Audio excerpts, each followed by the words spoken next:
మంచోళ్ళకి వచ్చింది, మంచోళ్ళకి పింఛన్ వికలాంగులకు వచ్చింది. వాస్తవంగా అరువులకు ఉన్న వాళ్ళకి కూడా పింఛన్ రానటువంటి వాస్తవాలు మనందరికీ తెలిసినటువంటి వాస్తవం. కానీ ఈనాడు పరిస్థితి అది కాదు.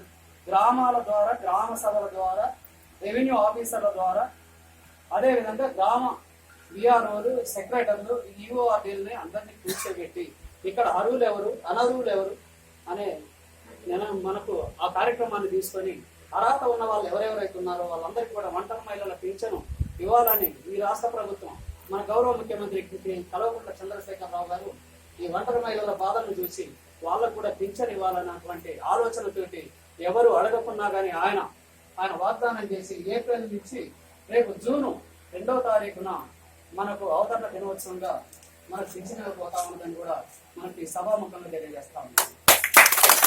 అంటే ఈనాటి రాష్ట్ర ప్రభుత్వం మహిళలకే కాదు అన్ని వర్గాలకి, కుల వృత్తులకు కానీ, చేతి